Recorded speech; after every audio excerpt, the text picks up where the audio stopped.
Æthelwulf, Old English for noble wolf, was King of Wessex from 839 to 858. In 825 his father, King Egbert, defeated King Beornwulf of Mercia, ending a long Mercian dominance over Anglo-Saxon England south of the Humber.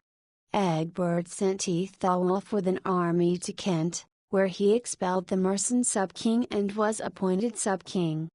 After 830 Egbert maintained good relations with Mercia, and this was continued by Æthelwulf when he became king in 839, the first son to succeed his father as West Saxon king since 641. The Vikings were not a major threat to Wessex during Æthelwulf's reign.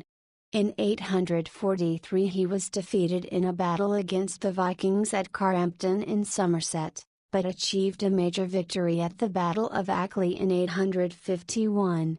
In 853 he joined a successful Mercian expedition to Wales to restore the traditional Mercian hegemony, and in the same year his daughter Æthelwulf married King Beornwulf of Mercia. In 855 Æthelwulf went on pilgrimage to Rome. In preparation he gave a decimation, donating a tenth of his personal property to his subjects. He appointed his eldest surviving son Æthelbald to act as King of Wessex in his absence, and his next son Æthelberht to rule Kent and the southeast. Æthelwulf spent a year in Rome, and on his way back he married Judith, the daughter of the West Frankish King Charles the Bald.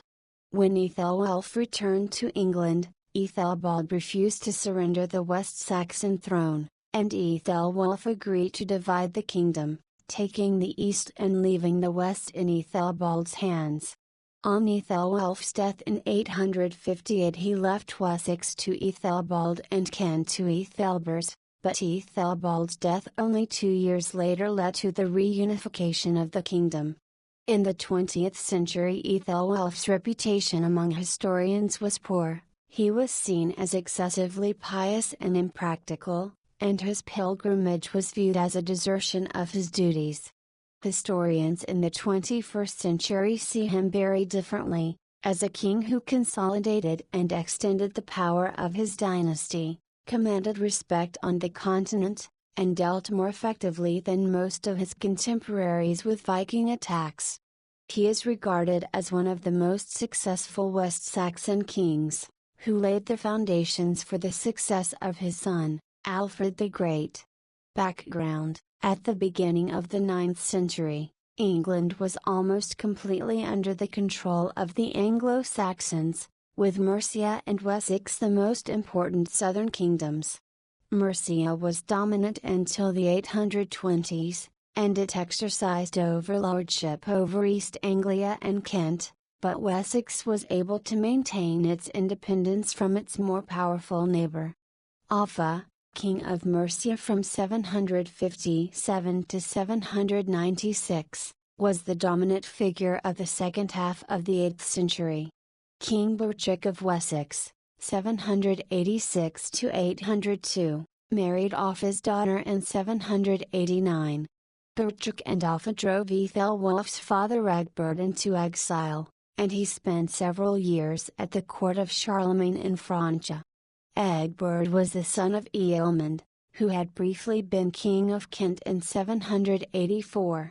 Following Offa's death, King Beornwulf of Mercia, 796 to 821, maintained Mercian dominance, but it is uncertain whether Beornwulf ever accepted political subordination, and when he died in 802 Egbert became king, perhaps with the support of Charlemagne. For 200 years 3 kindreds had fought for the West Saxon throne, and no son had followed his father as king. Egbert's best claim was that he was the great-great-grandson of Æthelbald, brother of King Ein, 688 to 726, and in 802 it would have seemed very unlikely that he would establish a lasting dynasty. Almost nothing is recorded of the first 20 years of Egbert's reign, apart from campaigns against the Coinage in the 810s. The historian Richard Abels argues that the silence of the Anglo-Saxon chronicle was probably intentional, concealing Egbert's purge of Beatrix magnates and suppression of rival royal lines. Relations between Mercian kings and their Kentish subjects were distant. Kentish ealdormen did not attend the court of King Beornwulf, who quarrelled with Archbishop Wilfrid of Canterbury, 805–832, over the control of Kentish monasteries. Beornwulf's primary concern seems to have been to gain access to the wealth of Ghent. His successors Æthelwulf I, 821–23, and Beornwulf, 823–26, restored relations with Archbishop Wilfrid, and Beornwulf appointed a sub-king of Kent, Baldred. England had suffered Viking raids in the late 8th century, but no attacks are recorded between 794 and 835, when the Isle of Sheppey in Kent was ravaged. In 836 Egbert was defeated by the Vikings at Carhampton in Somerset, but in 838 he was victorious over an alliance of Cornishmen and Vikings at the Battle of Hingston Down, reducing Cornwall to the status of a client kingdom. Family: Æthelwulf was the son of Egbert, King of Wessex from 802 to 839. His mother's name is unknown, and he had no recorded siblings. So far as is known, his wife Osbera was the mother of all his children. She was the daughter of Oslach, described by a biographer of their son Alfred the Great, as King Æthelwulf's famous butler, b. a man who was descended from Jutes who had ruled the Isle of Wight. Æthelwulf had 6 known children. His eldest son, Æthelstan, was old enough to be appointed King of Kent in 839, so he must have been born by the early 820s, and he died in the early 850s. The second son, Æthelbald, is first recorded as a charter witness in 841, and if, like Alfred, he began to attest when he was around 6, he would have been born around 835. He was King of Wessex from 858 to 860. Æthelwulf's third son, Æthelbert, was probably born around 839 and was king from 860 to 865. The only daughter, Æthelswith, married Burgred, King of Mercia, in 853. The other 2 sons were much younger. Æthelred was born around 848 and was king from 865 to 871, and Alfred was born around 849 and was king from 871 to 899. In 856 Æthelwulf married Judith, daughter of Charles the Bald, King of West Francia and future Holy Roman Emperor, and his wife Ermentrude. Osbera had probably died, although it is possible that she had been repudiated. There were no children from Æthelwulf's marriage to Judith, and after his death she married his eldest surviving son and successor, Æthelbald. Early life: Æthelwulf was first recorded in 825, when Egbert won the crucial Battle of Illandun against King Beornwulf of Mercia, ending the long Mercian ascendancy over southern England. Egbert followed it up by sending Æthelwulf with Æthelstan, Bishop of Sherborne, and Wulfhere, ealdorman of Hampshire, with a large army into Kent to expel sub-King Baldred. Æthelwulf was descended from kings of Kent, and he was sub-King of Kent, and of Surrey, Sussex and Essex, which were then included in the sub-kingdom, until he inherited the throne of Wessex in 839. His sub-kingship is recorded in charters, in some of which King Egbert acted with his son's permission, such as a grant in 838 to Bishop Beornmund of Rochester, and Æthelwulf himself issued a charter as King of Kent in the same year. Unlike their Mercian predecessors, who alienated the Kentish people by ruling from a distance, Æthelwulf and his father successfully cultivated local support by governing through Kentish ealdormen and promoting their interests in Abel's view. Egbert and Æthelwulf rewarded their friends and purged Mercian supporters. Historians take differing views on the attitude of the new regime to the Kentish Church. At Canterbury in 828 Egbert granted privileges to the bishopric of Rochester, and according to the historian of Anglo-Saxon England Simon Keynes, Egbert and Æthelwulf took steps to secure the support of Archbishop Wilfrid. However, the medievalist Nicholas Brooks argues that Wilfrid's Mercian origin and connections proved a liability. Æthelwulf seized an estate in East Malling from the Canterbury Church on the ground that it had only been granted by Baldred when he was in flight from the West Saxon forces. The issue of archiepiscopal coinage was suspended for several years, and the only estate Wilfrid was granted after 825 he received from King Wiglaf of Mercia. In 829 Egbert conquered Mercia, only for Wiglaf to recover his kingdom a year later. The scholar D. P. Kirby sees Wiglaf's restoration in 830 as a dramatic reversal for Egbert, which was probably followed by his loss of control of the London Mint and the Mercian recovery of Essex and Berkshire, and the historian Heather Edwards states that his immense conquest could not be maintained. However, in the view of Keynes, it is interesting that both Egbert and his son Æthelwulf appear to have respected the separate identity of Kent and its associated provinces, as if there appears to have been no plan at this stage to absorb the southeast into an enlarged kingdom stretching across the whole of southern England.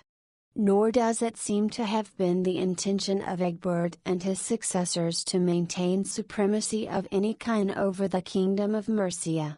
It is quite possible that Egbert had relinquished Mercia of his own volition, and there is no suggestion that any residual antagonism affected relations between the rulers of Wessex and Mercia thereafter. In 838 King Egbert held an assembly at Kingston in Surrey, where Æthelwulf may have received royal consecration by the archbishop. Egbert restored the East Malling estate to Wilfrid's successor as Archbishop of Canterbury, Sheelnath, in return for a promise of firm and unbroken friendship for himself and Æthelwulf and their heirs, and the same condition is specified in a grant to the See of Winchester. Egbert thus ensured support for Æthelwulf, who became the first son to succeed his father as West Saxon king since 641. At the same meeting Kentish monasteries chose Æthelwulf as their lord, and he undertook that, after his death, they would have freedom to elect their heads.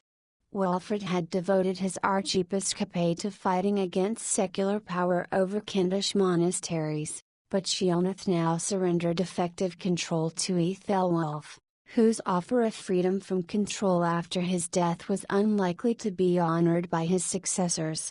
Kentish ecclesiastics and laymen now looked for protection against Viking attacks to West Saxon rather than Mercian royal power.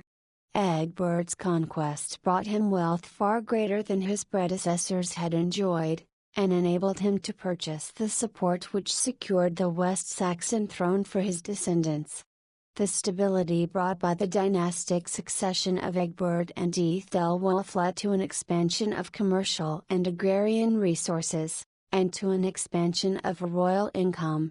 The wealth of the West Saxon kings was also increased by the agreement in 838-39 with Archbishop Sheelnath for the previously independent West Saxon minsters to accept the king as their secular lord in return for his protection. However, there was no certainty that the hegemony of Wessex would prove more permanent than that of Mercia. King of Wessex, when Æthelwulf succeeded to the throne of Wessex in 839, his experience as sub-king of Kent had given him valuable training in kingship, and he in turn made his own sons sub-kings. According to the Anglo-Saxon Chronicle, on his accession he gave to his son Æthelstan the kingdom of the people of Kent, and the kingdom of the East Saxons and of the people of Surrey and of the South Saxons. However, Æthelwulf did not give Æthelstan the same power as his father had given him, and although Æthelstan attested his father's charters as king, he does not appear to have been given the power to issue his own charters. Æthelwulf exercised authority in the southeast and made regular visits there. He governed Wessex and Kent as separate spheres, and assemblies in each kingdom were only attended by the nobility of that country. The historian Janet Nelson says that Æthelwulf ran a Carolingian-style family firm of plural realms, held together by his own authority as father king, and by the consent of distinct elites. He maintained his father's policy of governing Kent through ealdormen appointed from the local nobility and advancing their interests, but gave less support to the church. In 843 Æthelwulf granted 10 hides at Little Chard to Æthelmod, the brother of the leading Kentish ealdorman Æthelr, and Æthelmod succeeded to the post on his brother's death in 853. In 844 Æthelwulf granted land at Horton in Kent to ealdorman Eadred, with permission to transfer parts of it to local landowners. In a culture of reciprocity, this created a network of mutual friendships and obligations between the beneficiaries and the king. Archbishops of Canterbury were firmly in the West Saxon king's sphere. His ealdormen enjoyed a high status, and sometimes attested charters above the king's sons. His reign is the first for which there is evidence of royal priests, and Malmesbury Abbey regarded him as an important benefactor, who is said to have been the donor of a shrine for the relics of St. Aldhelm. After 830, Egbert had followed a policy of maintaining good relations with Mercia, and this was continued by Æthelwulf when he became king. London was traditionally a Mercian town, but in the 830s it was under West Saxon control. Soon after Æthelwulf's succession it reverted to Mercian control. King Wiglaf of Mercia died in 839 and his successor, Beornwulf, revived the Mercian mint in London. The two kingdoms appear to have struck a joint issue in the mid-840s, possibly indicating West Saxon help in reviving Mercian coinage, and showing the friendly relations between the two powers. Berkshire was still Mercian in 844, but by 849 it was part of Wessex, as Alfred was born in that year at the West Saxon royal estate in Wantage, then in Berkshire. However, the local Mercian ealdorman, also called Æthelwulf, retained his position under the West Saxon kings. Beornwulf died in 852 and cooperation with Wessex continued under Egbert, his successor as King of Mercia, who married Æthelwulf's daughter Æthelswith in 853. In the same year Æthelwulf assisted Egbert in a successful attack on Wales to restore the traditional Mercian hegemony over the Welsh. In 9th century Mercia and Kent, royal charters were produced by religious houses, each with its own style, but in Wessex there was a single royal diplomatic tradition, probably by a single agency acting for the king.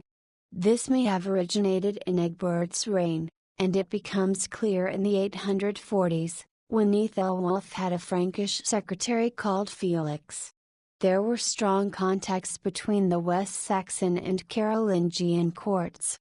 The annals of St. Burton took particular interest in Viking attacks on Britain, and in 852 Lupus, the abbot of Ferriers and a protege of Charles the Bald, wrote to Æthelwulf congratulating him on his victory over the Vikings and requesting a gift of lead to cover his church roof. Lupus also wrote to his most beloved friend Felix, asking him to manage the transport of the lead. Unlike Canterbury in the southeast, Wessex did not see a sharp decline in the standard of Latin in charters in the mid-9th century, and this may have been partly due to Felix and his continental contacts. Lupus thought that Felix had great influence over the king. Charters were mainly issued from the royal estates in counties which were the heartland of ancient Wessex, namely Hampshire, Somerset, Wiltshire and Dorset, with a few in Kent. An ancient division between East and West Wessex continued to be important in the 9th century, with the boundary being Selwood Forest on the borders of Somerset, Dorset and Wiltshire. The two bishoprics of Wessex were Selborne in the west and Winchester in the east. Æthelwulf's family connections seem to have been west of Selwood, but his patronage was concentrated further east, particularly on Winchester, where his father was buried, and where he appointed Swithin to succeed Helmston as bishop in 852 to 853. However, he made a grant of land in Somerset to his leading ealdorman, Æthelwulf, and on 26 December 846 he granted a large estate to himself in South Hants in West Devon. He thus changed it from a royal demesne, which he was obliged to pass on to his successor as king, to Buckland, which could be transferred as the owner pleased, so he could make land grants to followers to improve security in a frontier zone. Viking threat. Viking raids increased in the early 840s on both sides of the English Channel, and in 843 Æthelwulf was defeated by the companies of 35 Danish ships at Carhampton in Somerset. In 850 Sub-King Æthelstan and ealdorman Æthelbert of Kent won a naval victory over a large Viking fleet off Sandwich in Kent, capturing 9 ships and driving off the rest. Æthelwulf granted Æthelbert a large estate in Kent, but Æthelstan is not heard of again, and probably died soon afterwards. The following year the Anglo-Saxon Chronicle records 5 different attacks on southern England. A Danish fleet of 350 Viking ships took London and Canterbury, and when King Beornwulf of Mercia went to their relief he was defeated. The Vikings then moved on to Surrey, where they were defeated by Æthelwulf and his son Æthelbald at the Battle of Ackley. According to the Anglo-Saxon Chronicle, the West Saxon levies there made the greatest slaughter of a heathen that we have heard tell of up to the present day. The Chronicle frequently reported victories during Æthelwulf's reign won by levies led by ealdormen, unlike the 870s when royal command was emphasized, reflecting a more consensual style of leadership in the earlier period. In 850 a Danish army wintered on Thanet, and in 853 ealdorman Æthelbert of Kent and Huda of Surrey were killed in a battle against the Vikings, also on Thanet. In 855 Danish Vikings stayed over the winter on Sheppey, before carrying on their pillaging of eastern England. However, during Æthelwulf's reign Viking attacks were contained and did not present a major threat. Coinage. The silver penny was almost the only coin used in Middle and later Anglo-Saxon England. Æthelwulf's coinage came from a main mint in Canterbury and a secondary one at Rochester. Both had been used by Egbert for his own coinage after he gained control of Ghent. During Æthelwulf's reign, there were 4 main phases of the coinage distinguishable at both mints, though they are not exactly parallel and it is uncertain when the transitions took place. The first issue at Canterbury carried a design known as Saxoniorum, which had been used by Egbert for one of his own issues. This was replaced by a portrait design in about 843, which can be subdivided further. The earliest coins have cruder designs than the later ones. At the Rochester Mint the sequence was reversed, with an initial portrait design replaced, also in about 843, by a non-portrait design carrying a cross and wedges pattern on the obverse. In about 848 both mints switched to a common design known as Dor Macron B Macron/Gant. The characters Dor Macron B Macron on the obverse of these coins indicates either Dorabernia, Canterbury, or Dorabrevia, Rochester, and Kent, referring to Kent, appeared on the reverse. It is possible that the Canterbury Mint continued to produce portrait coins at the same time. The Canterbury issue seems to have been ended in 850 to 851 by Viking raids, though it is possible that Rochester was spared, and the issue may have continued there. The final issue, again at both mints, was introduced in about 852. It has an inscribed cross on the reverse and a portrait on the obverse. Æthelwulf's coinage became debased by the end of his reign, and though the problem became worse after his death, it is possible that the debasement prompted the changes in coin type from as early as 850. Æthelwulf's first Rochester coinage may have begun when he was still sub-King of Kent, under Egbert. A hoard of coins deposited at the beginning of Æthelwulf's reign in about 840, found in the Middle Temple in London, contained 22 coins from Rochester and 2 from Canterbury of the first issue of each mint.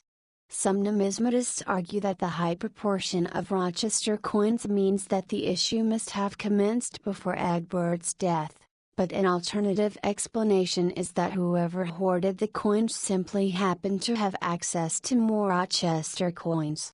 No coins were issued by Æthelwulf's sons during his reign. Sheelnath, Archbishop of Canterbury throughout Æthelwulf's reign, also minted coins of his own at Canterbury. There were 3 different portrait designs, thought to be contemporary with each of the first 3 of Æthelwulf's Canterbury issues. These were followed by an inscribed cross design that was uniform with Æthelwulf's final coinage. At Rochester, Bishop Beornwulf produced only one issue, a cross and wedges design which was contemporary with Æthelwulf's Saxony Aurum issue. In the view of the numismatists Philip Grierson and Mark Blackburn, the mints of Wessex, Mercia and East Anglia were not greatly affected by changes in political control. The remarkable continuity of moneyers which can be seen at each of these mints suggests that the actual mint organization was largely independent of the royal administration and was founded in the stable trading communities of each city. Decimation Charters. The early 20th century historian W. H. Stevenson observed that, few things in our early history have led to so much discussion as Æthelwulf's Decimation Charters. 100 years later, the charter expert Susan Kelly described them as one of the most controversial groups of Anglo-Saxon diplomas. Both Asser and the Anglo-Saxon Chronicle say that Æthelwulf gave a decimation, in 855, shortly before leaving on pilgrimage to Rome. According to the Chronicle, King Æthelwulf conveyed by charter the 10th part of his land throughout all his kingdom to the praise of God and to his own eternal salvation. However, Asser states that Æthelwulf, the esteemed king, freed the 10th part of the whole kingdom from royal service and tribute, and as an everlasting inheritance he made it over on the cross of Christ to the triune God, for the redemption of his soul and those of his predecessors. According to Keynes, Asser's version may just be a loose translation of the Chronicle, and his implication that Æthelwulf released a tenth of all land from secular burdens was probably not intended. All land could be regarded as the king's land, so the Chronicle reference to his land does not necessarily refer to royal property, and since the booking of land, conveying it by charter, was always regarded as a pious act, Asser's statement that he made it over to God does not necessarily mean that the charters were in favor of the Church. The Decimation Charters are divided by Susan Kelly into 4 groups. 1. 2 dated at Winchester on 5th of November 844.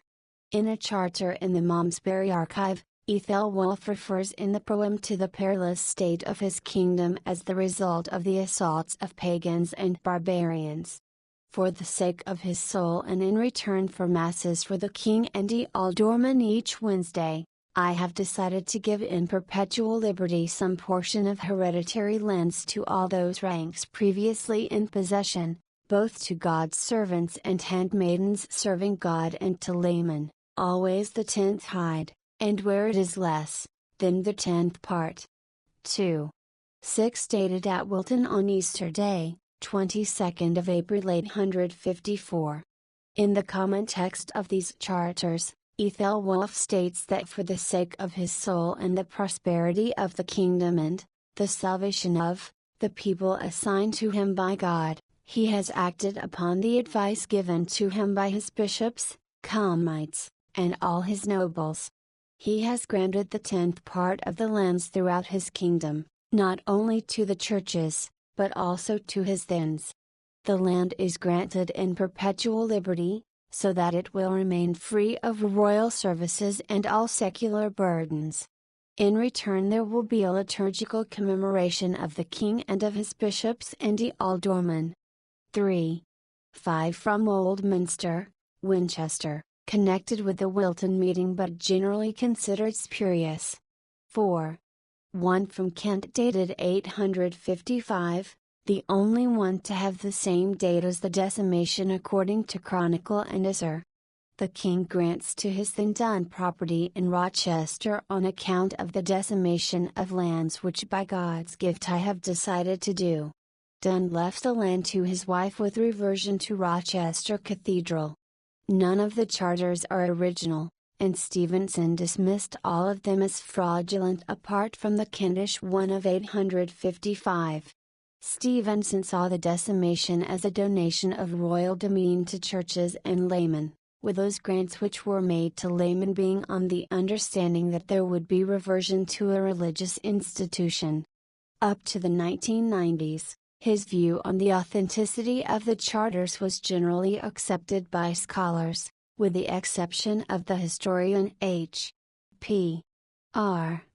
Finberg, who argued in 1964 that most are based on authentic diplomas. He coined the terms the first decimation of 844, which he saw as the removal of public dues on a tenth of all bookland, and the second decimation of 854, the donation of a tenth of the private domain of the royal house to the churches. He considered it unlikely that the first decimation had been carried into effect, probably due to the threat from the Vikings. Finberg's terminology has been adopted, but his defense of the first decimation generally rejected. In 1994 Keynes defended the Wilton Charters in Group 2, and his arguments have been widely accepted. Historians have been divided on how to interpret the second decimation, and in 1994 Keynes described it as one of the most perplexing problems in the study of 9th century charters. He set out 3 alternatives. 1. It conveyed a tenth of the royal demesne, the lands of the crown as opposed to the personal property of the sovereign, into the hands of churches, ecclesiastics and laymen. In Anglo-Saxon England property was either folkland or bookland. The transmission of folkland was governed by the customary rights of kinsmen, subject to the king's approval, whereas bookland was established by the grant of a royal charter, and could be disposed of freely by the owner. Booking land thus converted it by charter from folkland to bookland. The royal demesne was the crown's folkland, whereas the king's bookland was his own personal property which he could leave by will as he chose. In the decimation Æthelwulf may have conveyed royal folkland by charter to become bookland, in some cases to laymen who already rented the land. 2. It was the booking of a tenth of folkland to its owners, who would then be free to convey it to a church. 3. It was a reduction of 1/10 in the secular burdens on lands already in the possession of landowners.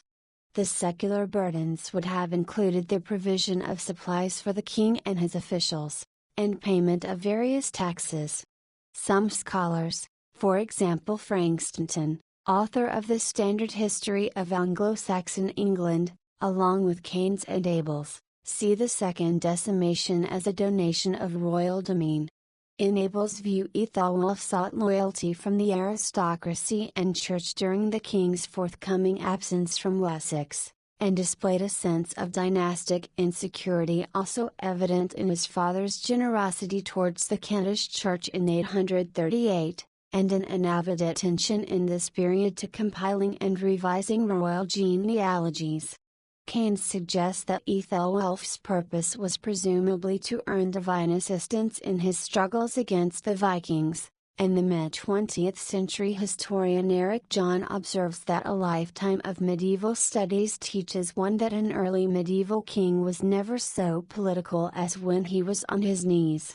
The view that the decimation was the donation of the king's own personal estate is supported by the Anglo-Saxonist Alfred Smyth, who argues that these were the only lands the king was entitled to alienate by book. The historian Martin Ryan prefers the view that Æthelwulf freed a tenth part of land owned by laymen from secular obligations, who could now endow churches under their own patronage. Ryan sees it as part of a campaign of religious devotion.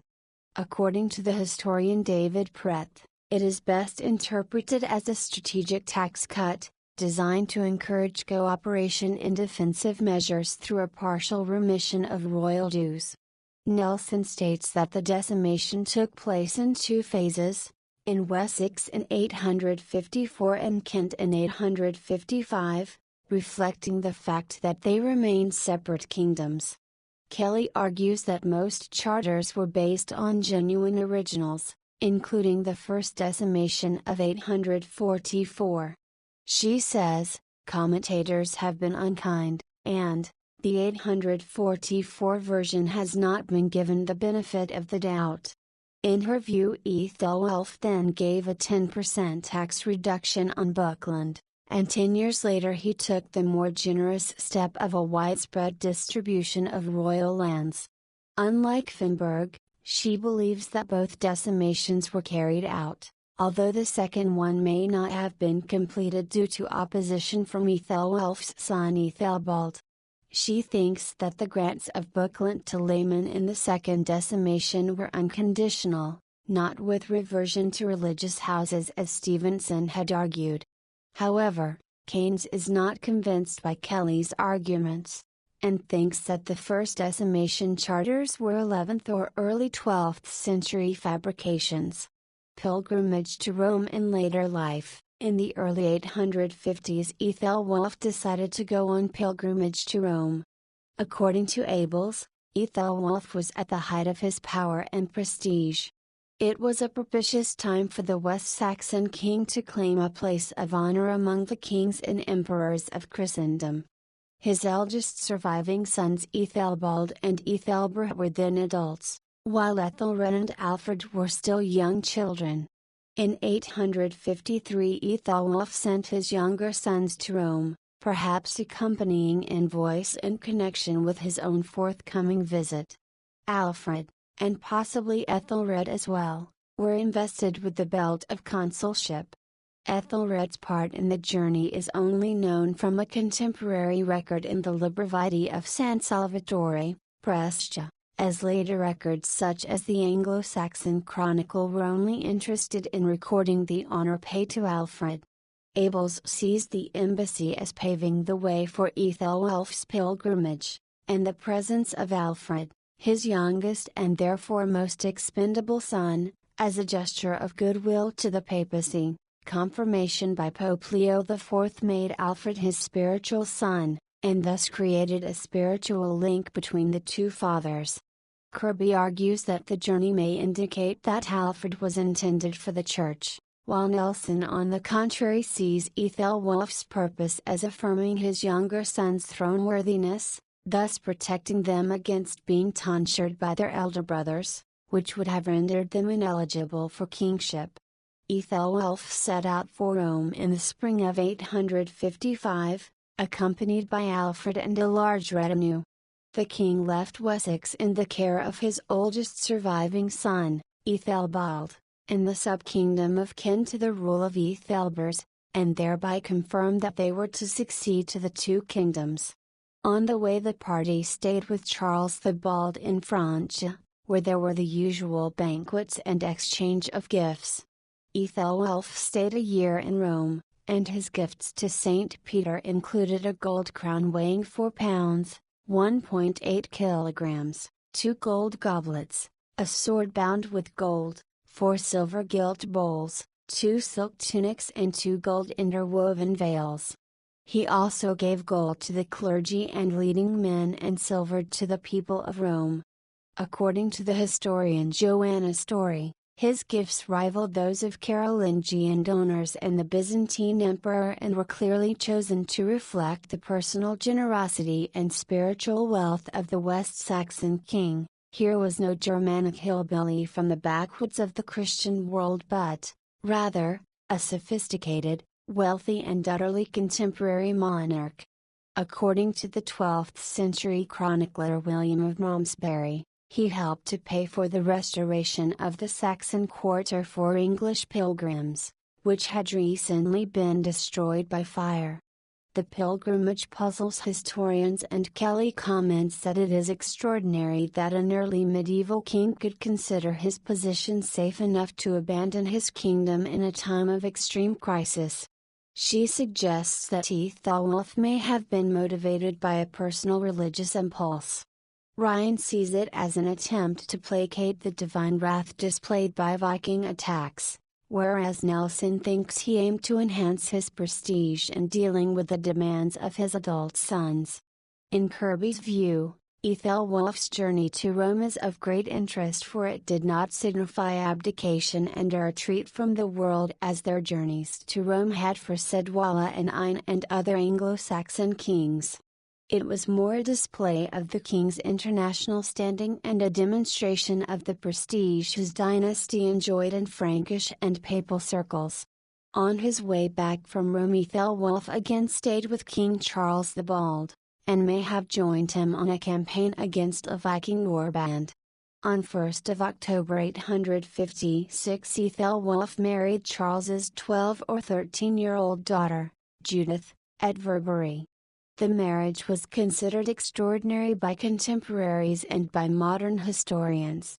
Carolingian princesses rarely married and were usually sent to nunneries, and it was almost unknown for them to marry foreigners. Judith was crowned queen and anointed by Hincmar, Archbishop of Reims. Although empresses had been anointed before, this is the first definitely known anointing of a Carolingian queen. In addition, West Saxon custom, described by Asser as perverse and detestable, was that the wife of a king of Wessex could not be called queen or sit on the throne with her husband. She was just the king's wife. Æthelwulf returned to Wessex to face a revolt by Æthelbald, who attempted to prevent his father from recovering his throne. Historians give varying explanations for both the rebellion and the marriage. In Nelson's view, Æthelwulf's marriage to Judith added the West Saxon king to the family of kings and princely allies which Charles was creating. Charles was under attack both from Vikings and a rising among his own nobility, and Æthelwulf had great prestige due to his victories over the Vikings. Some historians such as Kirby and Pauline Stafford see the marriage as sealing an anti-Viking alliance.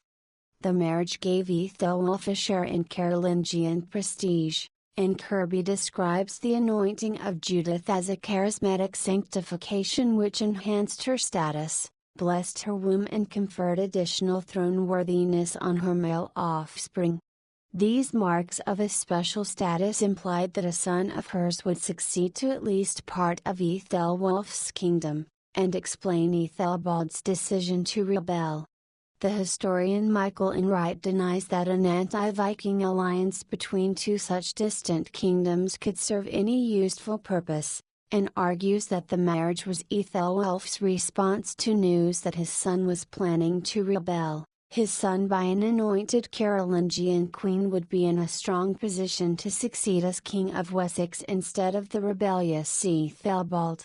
Abels suggests that Æthelwulf saw Judith's hand because he needed her father's money and support to overcome his son's rebellion, 106, but Kirby and Smythe argue that it is extremely unlikely that Charles the Bald would have agreed to marry his daughter to a ruler who was known to be in serious political difficulty.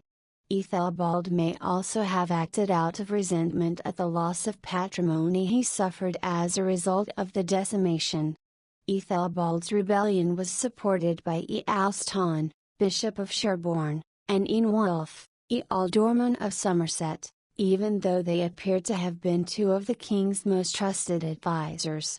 According to Asser, the plot was concerted in the western part of Selwood, and western nobles may have backed Æthelbald because they resented the patronage Æthelwulf gave to eastern Wessex. Asser also stated that Æthelwulf agreed to give up the western part of his kingdom in order to avoid a civil war. Some historians such as Keynes and Abels think that his rule was then confined to the southeast, while others such as Gerby think it is more likely that it was Wessex itself which was divided, with Æthelbald keeping Wessex west of Selwood, Æthelwulf holding the centre and east, and Æthelberht keeping the southeast. Æthelwulf insisted that Judith should sit beside him on the throne until the end of his life, and according to Asser this was without any disagreement or dissatisfaction on the part of his nobles. King Æthelwulf's ring was found in a cart-trodden laver stock in Wiltshire in about August 1780 by one William Petty, who sold it to a silversmith in Salisbury. The silversmith sold it to the Earl of Radnor, and the Earl's son, William, donated it to the British Museum in 1829. The ring, together with a similar ring of Æthelwulf's daughter Æthelwulf, is one of two key examples of Neo 9th century metalwork. They appear to represent the emergence of a court style of West Saxon metalwork, characterized by an unusual Christian iconography, such as a pair of peacocks at the Fountain of Life on the Æthelwulf ring, associated with Christian immortality. The ring is inscribed Æthelwulf Rex, firmly associating it with the king, and the inscription forms part of the design, so it cannot have been added later. Many of its features are typical of 9th century metalwork, such as the design of two birds, beaded and speckled borders, and a saltire with arrow-like terminals on the back. It was probably manufactured in Wessex, but was typical of the uniformity of animal ornament in England in the 9th century. In the view of the expert on medieval art Leslie Webster, its fine true Idle-style ornament would certainly fit a mid-9th century date. In Nelson's view, it was surely made to be a gift from this royal lord to a brawny follower, the sign of a successful 9th century kingship. The art historian David Wilson sees it as a survival of the pagan tradition of the generous king as the ring giver. Æthelwulf's will has not survived, but Alfred's has, and it provides some information about his father's intentions. The kingdom was to be divided between the two oldest surviving sons, with Æthelbald getting Wessex and Æthelberht Kent in the southeast. The survivor of Æthelbald, Ethelred and Alfred, was to inherit their father's bookland, his personal property, as opposed to the royal lands which went with the kingship, and Abels and York argue that this probably means that the survivor was to inherit the throne of Wessex as well. Other historians disagree. Nelson states that the provision regarding the personal property had nothing to do with the kingship, and Gerby comments, such an arrangement would have led to fratricidal strife. With three older brothers, Alfred's chances of reaching adulthood would, one feels, have been minimal. Æthelwulf's movable wealth, such as gold and silver, was to be divided between children, nobles, and the needs of the king's soul. For the latter, he left 1/10 of his hereditary land to be set aside to feed the poor, and he ordered that 300 mancuses be sent to Rome each year, 100 to be spent on lighting the lamps in St. Peter's at Easter, 100 for the lights of St. Paul's, and 100 for the Pope. Death in succession. Æthelwulf died on 13th of January 858. According to the Annals of Esteniotz, he was buried at Steyning in Sussex, but his body was later transferred to Winchester, probably by Alfred. Æthelwulf was succeeded by Æthelbald in Wessex and Æthelbert and Kent in the southeast.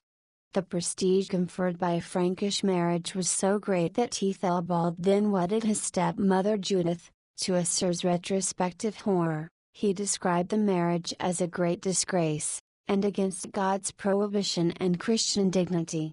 When Æthelbald died only 2 years later, Æthelberht became King of Wessex as well as Kent, and Æthelwulf's intention of dividing his kingdoms between his sons was thus set aside. In the view of York and Abels, this was because Æthelred and Alfred were too young to rule, and Æthelberht agreed in return that his younger brothers would inherit the whole kingdom on his death, whereas Kirby and Nelson think that Æthelberht just became the trustee for his younger brother's share of the bookland. After Æthelbald's death, Judith sold her possessions and returned to her father, but 2 years later she eloped with Baldwin, Count of Flanders. In the 890s their son, also called Baldwin, married Æthelwulf's granddaughter Æthelthryth. Historiography. Æthelwulf's reputation among historians was poor in the 20th century. In 1935 the historian R. H. Hodgkin attributed his pilgrimage to Rome to the unpractical piety which had led him to desert his kingdom at a time of great danger, and described his marriage to Judith as the folly of a man senile before his time. To Stanton in the 1960s he was a religious and unambitious man, for whom engagement in war and politics was an unwelcome consequence of rank. One dissenter was Finberg, who in 1964 described him as a king whose valor in war and princely munificence recalled the figures of the heroic age, but in 1979 Enright said, more than anything else he appears to have been an impractical religious enthusiast. Early medieval writers, especially Asser, emphasize his religiosity and his preference for consensus, seen in the concessions made to avert a civil war on his return from Rome. In stories view his legacy has been clouded by accusations of excessive piety which, to modern sensibilities at least, has seemed at odds with the demands of early medieval kingship. In 839 an unnamed Anglo-Saxon king wrote to the Holy Roman Emperor Louis the Pious asking for permission to travel through his territory on the way to Rome, and relating an English priest's dream which foretold disaster unless Christians abandoned their sins. This is now believed to have been an unrealized project of Egbert at the end of his life, but it was formerly attributed to Æthelwulf, and seen as exhibiting what story calls his reputation for dramatic piety, and irresponsibility for planning to abandon his kingdom at the beginning of his reign. In the 21st century he is seen very differently by historians. Æthelwulf is not listed in the index of Peter Hunter Blair's An Introduction to Anglo-Saxon England, first published in 1956. But in a new introduction to the 2003 edition Keynes listed him among people who have not always been accorded the attention they might be thought to deserve. For it was he, more than any other, who secured the political fortune of his people in the 9th century, and who opened up channels of communication which led through Frankish realms and across the Alps to Rome. According to story, Æthelwulf acquired and cultivated a reputation both in Francia and Rome which is unparalleled in the sources since the height of Offa's and Canwulf's power at the turn of the 9th century. Nelson describes him as one of the great underrated among Anglo-Saxons, and complains that she was only allowed 2,500 words for him in the Oxford Dictionary of National Biography, compared with 15,000 for Edward II and 35,000 for Elizabeth I. She says, Æthelwulf's reign has been relatively underappreciated in modern scholarship. Yet he laid the foundations for Alfred's success. To the perennial problems of husbanding the kingdom's resources, containing conflicts within the royal family, and managing relations with neighboring kingdoms, Æthelwulf found new as well as traditional answers. He consolidated Old Wessex, and extended his reach over what is now Devon and Cornwall. He ruled Kent, working with the grain of its political community. He borrowed ideological props from Mercians and Franks alike, and went to Rome, not to die there, like his predecessor Rhine, but to return, as Charlemagne had, with enhanced prestige. Æthelwulf coped more effectively with Scandinavian attacks than did most contemporary rulers.